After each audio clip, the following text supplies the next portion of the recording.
Three archivists uncover a 90-year-old cold case within the boxes of Rabbi Joshua Sperka papers, the brutal murder of a Syrian immigrant, a Jewish man convicted of the crime but proclaiming his innocence, the real murderer perhaps still walking the streets.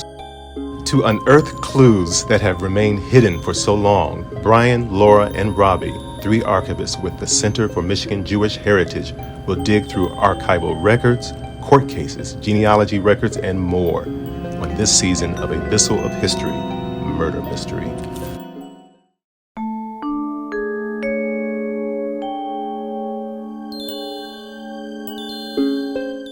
Previously on A Bisel of History, Murder Mystery. With nowhere left to turn and nothing to lose, Rabbi Sperka and Louis Gross reach out to Argosy Magazine and the Court of Last Resort for help. Its author, Stanley Gardner, believes an injustice may have occurred, but describes Louis Gross as human flotsam.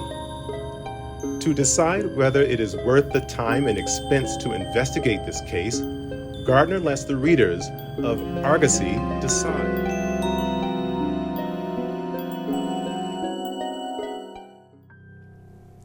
After the first article in the Court of Last Resort, Argosy readers were swayed that this was worth the effort and voted to continue the investigation. Gardner and his team pulled out all the stops to uncover the truth behind Mortado Abraham's murder.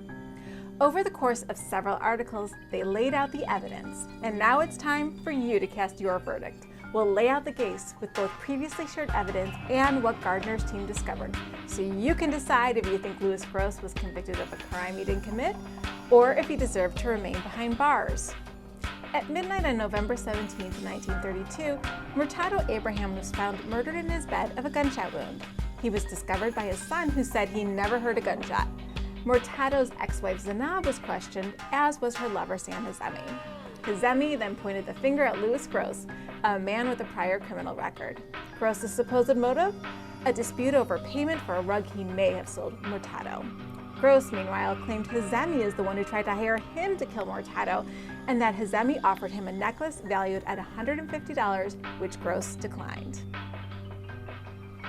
During questioning, it was reported that the police administered truth serum to the accused persons and to witnesses, but only succeeded in putting them to sleep.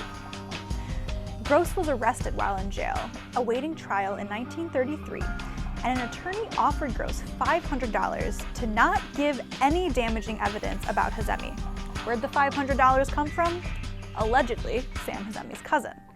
The state's star witness against Gross was none other than Sam Hazemi himself, who maintained that Gross murdered Mortado over the rug dispute. The prosecutor, however, argued that Zainab hired Gross to murder her ex-husband.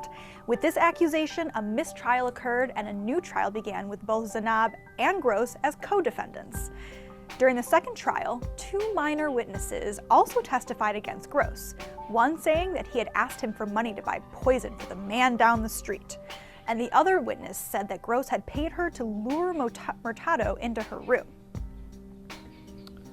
A medical examiner had testified that Mortado had been shot while asleep with a gun held about 6 inches from his head, and that it had occurred between 10 p.m. to midnight on November 16th. Gross had 2 alibi witnesses to account for his time that night. Once convicted, Gross tried to find an attorney who could help get his conviction overturned. During this time, it was discovered that the records of the case had disappeared. During a 1943 court appearance, testimony indicated that the stenographer's notes, court reporter's notes, and transcripts had all disappeared. Plus, all statements included in the circuit court file had vanished. Upon hearing the testimony, the court had this to say: "There was nothing before the court in the way of any official records at all, except the motion for a new trial filed by Mr. Gross, which leads me to only one conclusion, that whoever did this knew what he was doing. A more systematic theft could not be perpetrated on the people of the state or upon Mr. Gross." Despite the statement, Gross's motion for a new trial was denied.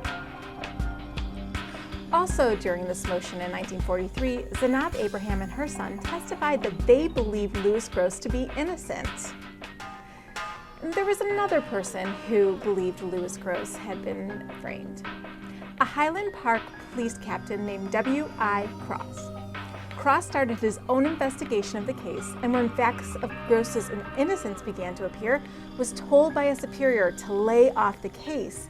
Cross refused and shortly thereafter received a request that he retire.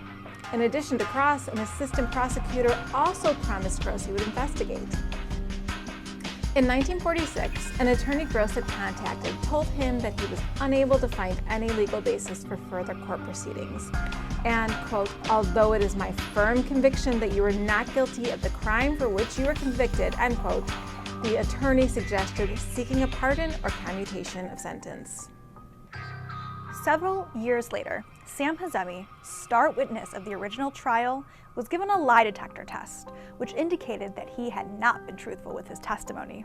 However, lie detector test results cannot be used in court. So, based on the evidence, what's your verdict? Do you think Gross was actually guilty or a victim of a cover-up? Often during his investigation, Gardner found little help with the local prosecutor's office. But that wasn't the case in Wayne County, Michigan. The prosecutor, Gerald K. O'Brien, was quick to act on the evidence Gardner provided, stating, quote, if an innocent man has been convicted in the state of Michigan, I want to know about it. I'm going to cooperate with you, and I'm going to start an investigation. 2 months later, O'Brien appeared in court to file a motion for a new trial. Freedom for Louis Gross was perhaps within reach. Next time on a Bisel of History murder mystery, we find out if Louis Gross ever got the chance to walk free from jail, or was destined to spend his life behind bars. Then take a look at what happened after the trial to some of the key players in the story.